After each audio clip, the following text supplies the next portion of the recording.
Those large stone jars were full to the brim.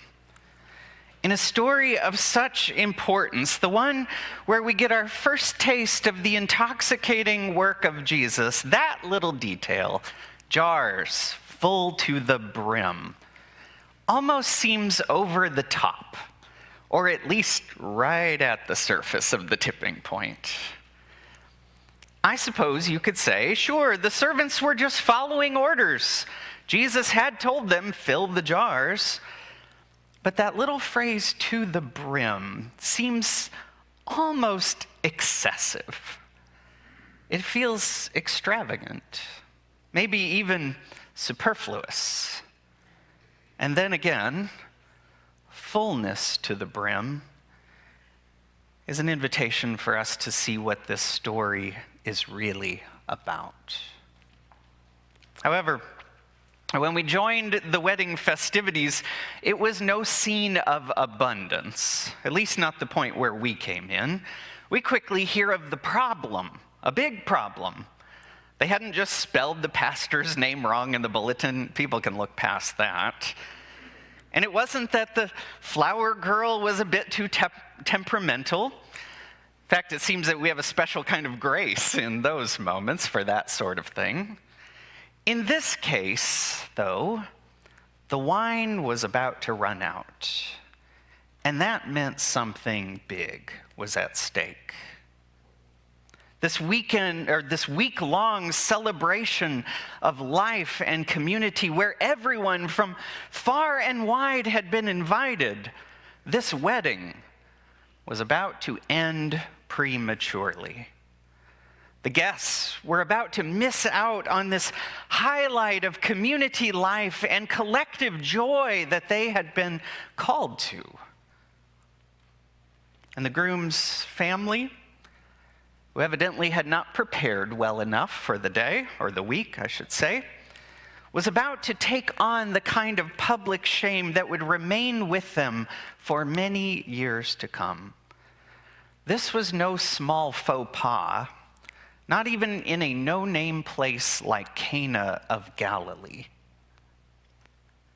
It was Mary who found out about the crisis first, or at least she knew before Jesus was aware of it. And even though she'd never seen him do anything like this before, no one had, she was full of confidence in the power of her beloved child. Even though he only took on the task reluctantly, it wasn't time yet, he said. Nonetheless, Jesus took up his mother's wishes. He instructed the servants at the wedding to fill the 6 large jars. Although is jar a big enough word to encapsulate what these 6 things were? Each one held between 20 and 30 gallons. Anyway, they did what they had been told, and they didn't do it half-heartedly. They filled them to the brim. And by the time that the servants drew from those jars, it was no longer water that came forth, but wine. And wine that somehow was superior to what had already been consumed. Now, honestly, that sounds like some pretty cool party trick, doesn't it? The sort of thing that could get you invited to all of the parties. And yet, it was more than just that. For in John's gospel, a story like this, the first of Jesus' signs, is full of symbolic power. You might even say full to the brim of symbolic power. The whole thing is called the sign, after all. And for those who had heard the ancient prophets from before, like Amos and Joel, one of the signs of God's redemption is that the wine will flow freely and in abundance. You see, the time of God's redemption, when justice rolls down, when everyone has enough, when land and people live in harmony, When all flourishes, one of the indicators will be that the wine will be in abundance. That seems a little weird saying that in a United Methodist Church. We have a complicated history with wine, don't we? And those massive jars, though, that were designated for Jewish purification rites, Jesus turns them into containers that hold the new wine, a sign of the inauguration of something new coming into the world. And parties like this wedding feast are not only key places where Jesus will play out his ministry in the pages of the Gospels to follow, but a banquet feast is a telltale sign of the good things to come when God sets things right. If we think about what Jesus did at this wedding, when he turned that huge amount of water into wine, his action holds the community together that was about to be dispersed. The family that was about to take on shame, that shame was kept at bay, and the party goes on. Or should I say, in the presence of that new wine, the party gets better. It has all the resonances of Human Relations Sunday, too. You heard it from Colin this morning. United Methodists all over the world remember this day as a time to call ourselves back to the importance of fostering abundant relationships and to strengthen the bonds of community that exist among us. And to do that especially across lines that so easily divide and separate people. This weekend, we also remember the witness and the vision of Dr. Martin Luther King Jr. as he gave us signs of both the beauty and the cost of pursuing beloved community in this nation.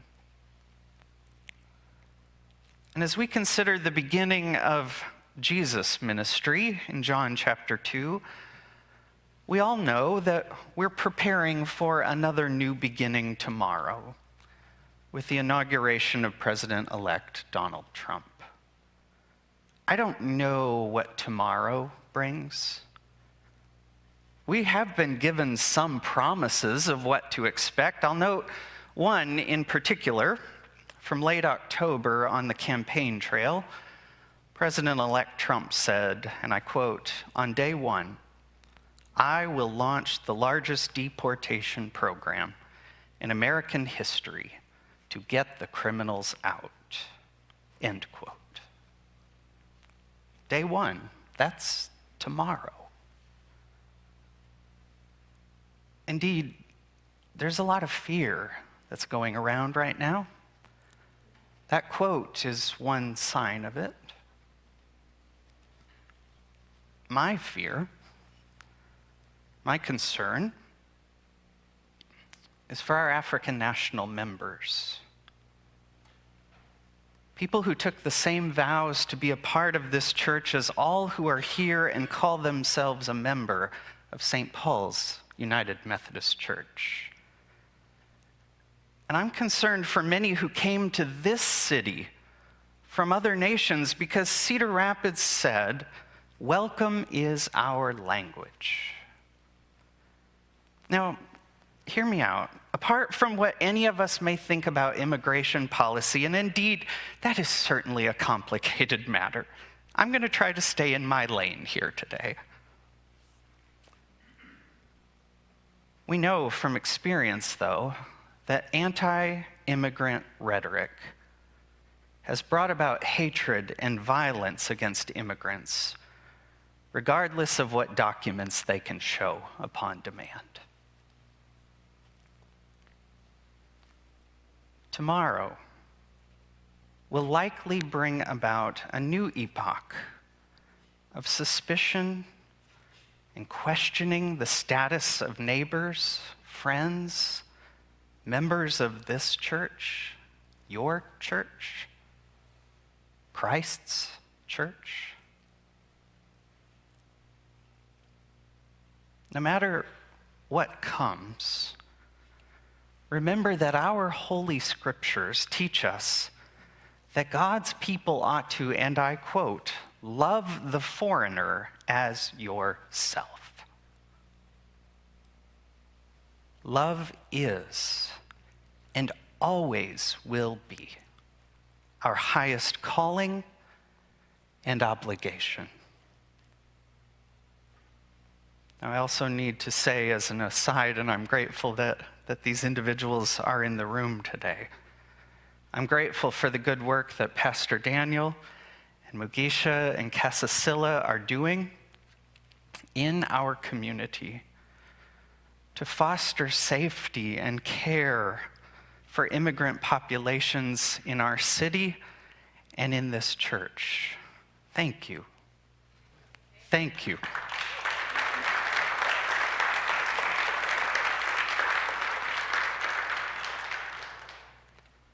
No matter what new thing starts tomorrow or plays out in the days to come, what was true for us yesterday remains true for us today and will remain true for us forever. It will still be true for us tomorrow. That is, we are called to follow the one who made sure that the party didn't stop, and that the community was not dispersed in sorrow, and that what could have ended in shame and humiliation instead continued in joy and laughter and connection. We are still called. By the time of John chapter 2, Jesus had 4 disciples. We are still called like those first 4 disciples who saw it happen, to follow and to believe the one who worked the good sign. And like him, we are still called to foster deeper forms of beloved community in our own time. But for right now, I want to go back to where I started, because I am just taken, I am enamored with that one little prepositional phrase in there, to the brim. I invite you to close your eyes, put on your imagination hat, and put on your best sandals. We're going to a wedding. Imagine yourself there for the feast. We're all there together with the married couple, their families, neighbors from the whole region, those few disciples, the servants, Mary, and Jesus. From our position, you can probably hear the roar of the happy crowd, but as you listen closer, you might be able to hear a feeling of discomfort. People are beginning to notice that the servers are only filling their cups a quarter full. They're worried. Is the party, like the cup, about to run dry? If you can, let the noise and the anxious energy, though, fade into the background. We join Jesus and Mary, the disciples, and the servants.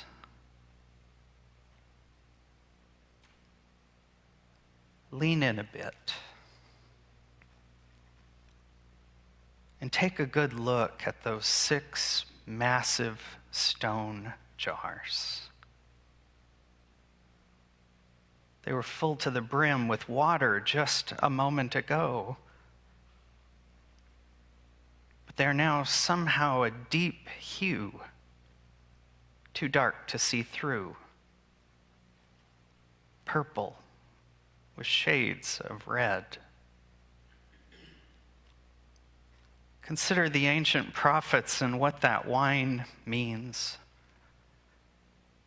Consider what it represents as you realize just how powerful it is to hold a community together. As you take it in, Jesus, of course, is there too. But if you can, don't look directly at him. Instead, keep looking at the surface of the wine until you notice his reflection in those dark hues. Notice how his dark skin reflects off the dark surface. Can you see him there? Can you see who he is? Do you see the hints of what he will do?